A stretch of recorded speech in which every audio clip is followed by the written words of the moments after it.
Nagei. Nagei. Nagei. We. Nagei. Ndamuka mvuga ibyo nshaka byose ariko Kigali se wa byavuyemo ntabwo uzasubira. uke mabuje yongeye akanyenera nagenda tugakora ariko niba atanyeneye ndi mu rugo nta kibazo mfite. So cyo navuga byo Gatsiri mwana wa mama umbabarire ngusabye imbabazi nubwo nakubwiye nabi ariko ntuzongere kumbeshya tukavurema mina furayi sana. Gushime wakoze subscribe kuri Breviram TV n'umuniro w'ingenzi uturekwe twagwisha amazuru mu byukuri turabawe urabacu nimwe dukorera nta wundi niweho turi kumwe nawe. Hanyuma rero nababwiye ko kuri Breviram TV no mwaka amagambo ni make yabwibikorwa nibyo bigomba kuba byinshi cyane kandi kwivugira. Umunsi rero nta magambo menshi murabona ko nabatumirije mumenyere kuri Breviram TV no munsi ngiye namuzanye tumaze kubuzima none bwe muri rusange busanzwe ntabyo guca ku ruhande cyangwa se ngo yongere atunanize nka bya bindi byiwe ariko no munsi ndabona yaje ameze neza kadatuje nta wundi turi kumwe no niyi. Okay, nitwa Yakamwana musanzwe muze ku ma TV menshi asenda tinomi. So ndabanza gushimira umwana wa mama Gatsiri nubwo namubwiye ariko uretse bya Gatsiri ubiretse ubimbabareho gatoya utaza gutuma bara kuri Breviram TV bahita birukanka avuga ati n'ubundi arabirangije. Ndashaka mbwire wari Yakamwana. Yeah, my name is Yakamwana. Na kazina nimbye ariko nitwa Gasore Pacifique. Gasore Pacifique so bwa mbere tugutumiye kuri Breviram TV abantu barakumenyereye dusanga turi kumwe kandi dukorana. Hanyuma Yaka muri no minsi bimeze bite tubwire. Okay, muri iyi minsi kuva na Kigali meze neza hano Gicumbi na problem mfite ndarya nkanywa sina shida na mutu. Uvuga urumeze neza umaze no kubyibuha. Ndabona agafresher karaje ariko niko trebi urabona ko namaze no kwisukisha soka n'imagi. Yeah. Ubu urashaka kuryubaka no mu buryo bwimbitse. Biya n'abantu barambona bakumirwa kuko iyo ndi Gicumbi ndisanzura ntabwo bamba mfite. Kigali zo ututinya iki Kigali n'abandi ntibahaba. Bantu Kigali rero ushobora kwitwara nabi gato kidogo bagahita bagutambikana 0 minute ariko hano ndasara nyisaza nyigira nabi uko nshaka. Mbese ukaba Yaka koko Yaka abantu bagomba kuba urabona iyo uri iwanyu hari akantu bava mu Kinyarwanda ngo imbwiri wabiramuka ariko iyo igeze ahandi aho ntabwo waba witutse Yaka kandi hano ngewe ndamuka mvuga ibyo nshaka byose ariko Kigali se wamukira kwande. Okay, Yakamwana hanyuma muri no minsi ndakubona ku mihanda urimo uragenda kabisa umeze neza nta ribi ndabona baranisukishije mbese ubuzima bwawe muri Gicumbi burirekuye buri free nta kibazo ufite. Hanyuma Yaka mbwira muri no minsi projet zawe zimeze gute.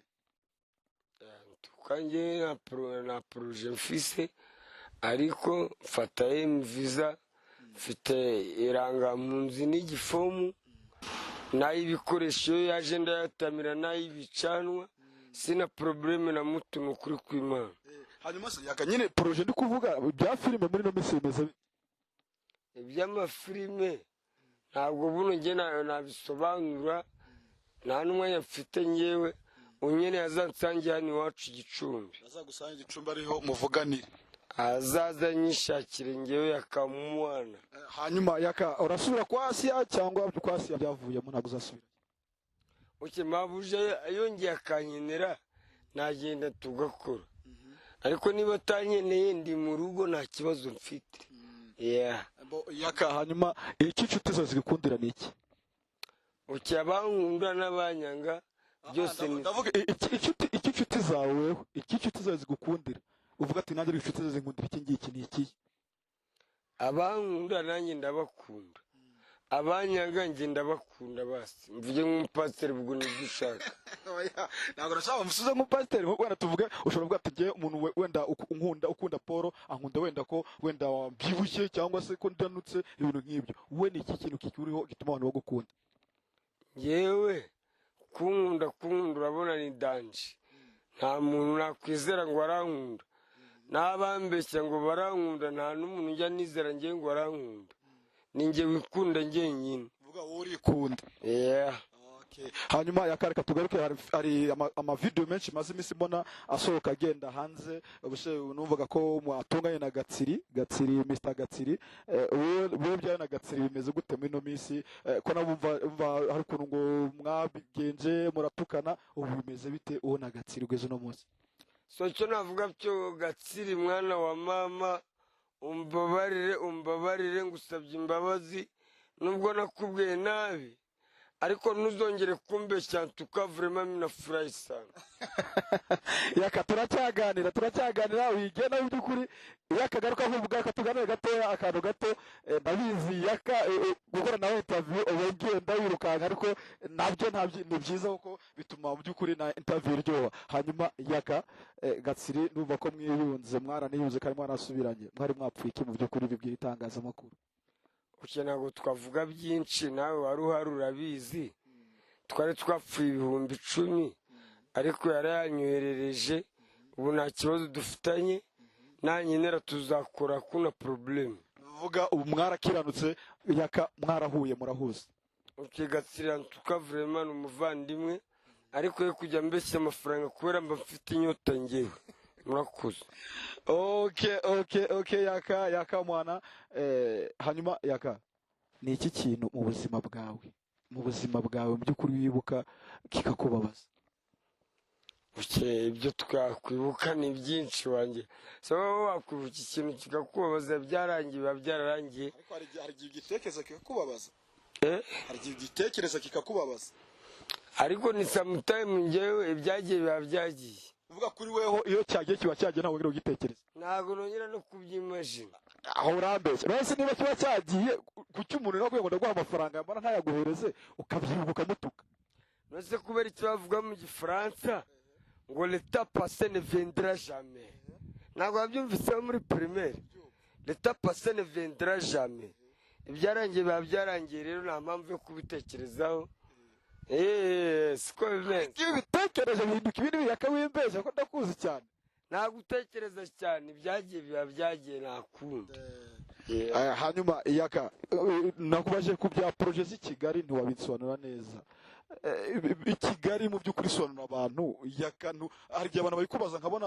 bisa nk'urakaye ntushaka kubisobanura cyane ugasa nk'ubihunga ariko sobanura itangazamakuru mu by'ukuri Kigali byagenze gute ukiva umuzingo ku kibazo cyatangiye n'ukuntu cyashojwe so ngiye Kigali ntago mabuja yamfashe nabi uretse ko ikintu twapfuye ntabwo yamerezaga arija de push ubura nk'umusitari ngomba kugendana nk'ibihumbi 30 nangwa senganimire nagira n'ahantu nkagura n'umuntu agacupa ariko we yaranguriraga ntamereza arija de push nicyo twapfuye nanjye nerazansangira n'igicumbi rero hanyuma ikibazo cyaje kurangira gute byarangiye ngaruye yangiza hano iwacu mu nkambi nanjye nera rero azaze kumfata mu gitondo hagize undi komanga ku muryango wawe wayakati yakanda gukeneye muri filime runaka wahaguruka mu by'ukuri ukayikinamo nzakina hose ntabwo nzahagarara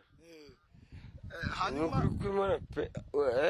kunyirukana ngewe kubura ngo wase yanyirukane ko yanyirukanye se bwari bwira nanyoye nari nararicupa ngewe murana nk'inzoga hanyuma yakareka nkubaza akabazo kamwe hano mu by'ukuri kandi kamatsiko yaka uramutse indege iturutse Tanzania iragenda igeze ku mupaka w'u Rwanda na Uganda igeze ku mupaka wa Tanzania n'u Rwanda iragwa inkomere zizakingurwa wiki indege iturutse Tanzania iraza igeze ku mupaka w'u Rwanda na Tanzania indege irahanuka inkomere zizashyingurwa hehe muri zone net hagati y'umupaka none sibyo inkomere zizashyingurwa ni hagati y'umupaka kandi ari inkomere ebana icyo kibazo uri kuncanga rero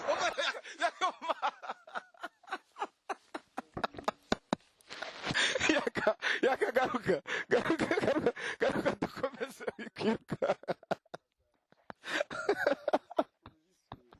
oya biroroshye kandi ari inkomere ntuze washyingura abantu bazima ngo abantu bakomeretse urabashyingura kandi bakomeretse batarapfa ni ku bitaro ku hospital ntabwo bari bapfa bakomeretse barajya ku bitaro kwivuza none se hari ikindi. hanyuma yaka muri covid igihe cyawe cya covid ubuzima bwawe bwari bumeze bite wari ubayeho gute mu buhe buryo? Wa munyamakuru uri kumbaza ibya korona yazengereje abantu bose, amashuri yarafunzwe, insengero zarafunzwe, njye nabuze n'icyo navuga kuri korona. Nta nuzi igihe korona izarangirira. Korona virusi yoga kutwa n'inkuba mana sha reka kumbaza ibya korona njye narumira. Korona yo gahambirwa nahoraga kwa Mucoma ndi kurya akaburushete ndi kunywa na byeri. Korona yo gakubitwa n'inkuba ningufata nzagukura ejo cya Mungu. uretse yakaburetse ndumva ko uzabikura bijute. Hanyuma yaka reka dusoze kino kiganiro kandi mu by'ukuri ikiganiro cyagenze neza ndizi ko abakuri kuri Breviant TV byabaryoye kandi mu by'ukuri bimeze neza. Hanyuma yaka fata ino microphone hanyuma wewe utanga ubutumwa bwawe ushaka wabuhereza umuntu runaka wabwira ushaka kubwira ariko so icyo nshaka gushimira abakunze ba Breviant TV ndishimye cyane kandi abakunda mukomeze gukurikirana Breviant TV kandi tuzatubagezaho ibiganiro biryoshye kandi bishimishije. Murakoze cyane dukorera hano Gicumbi. Thanks. ariko yakaruga kure kuva muri frame ikiganiro kitarangiye cyumbabara tuje tugaraka tuve muri frame ikiganiro kirangiye. Yaka ndagushimiye kuba twagiranye ikiganiro mu by'ukuri kandi kiza gishimishije ariko yaka nzi ko ari umuntu wize wareze kandi urasobanutse. Tubwire ijambo dusangamo inyuguti eshanu cyangwa se enye zirimo i gusa i yonyine kigizwe na i gusa. urugero ikibiriti barakigizwe ikibiriti. buretse yaka ndashaka no mbwire ijambo dusangamo inyuguti enye gusa muri iryo jambo ryawe. Inyuguti zingahe? i enye. urugero ikibiriti ikibiriti i enye. Bana kino kibazo ntabwo nagishobora wallahi. kiragutsinda Ndatsinzwe. n'ikibiribiri kirakunaniye. Ikibiribiri ariko ikibiribiri ni inyamaswa n'umuntu? Ni inyamaswa ni inyoni. Ikibiribiri ariko zikwari byo mwe nderuka nyiri umupeti nazara wize primaire ngaho dushakira n'iryo jambo rero dusanga mu nyuguti enye za i ngwaye urugero rundi. inkoko igikona igikoko baragerageje ba. Turakoze cyane wari ukurikiye Breviant TV uruwingenzi kandi mu by'ukuri twari kumwe na yaka mwana aduha iganiro cyiza kandi bimeze neza mu by'ukuri. Urumva ko uno munsi mu by'ukuri yaka waje uri pose sose ikibazo wagize. Ukimuna furahi sana Breviant TV antukanda bashimiye cyane. Tuzadukomeza dukorane niko tayari na probleme fisi. Urakoze cyane wari ukurikiye Breviant TV uyu munsi twabyukiye kwa yaka mwana yaduha igano kandi kiza cyane mu by'ukuri ubutanzi twagera kumutumira kandi nabwo ndabizi kazagaruka muramumenyere kuri Breviant TV. Hanyuma ngiye wakiza kino kiganiro ni kwizera Paul aka Kipolopolo. Nanjye swaga ntago zikiri zazindi ntago nyiri kwiruka ko maze iminsi ndwaye papa wanjye cibira n'abantu bose bangezeho murabigenze kandi mwambareye abana beza. Hanyuma rero ngenda shoje kora subscribe duhereza na comment na share kandi nshimira abantu bose bagiye basharinga ibiganiro twagiye tugirana. Stay touch. Urakoze cyane kandi ruwingenzi Imana ikomere umugisha.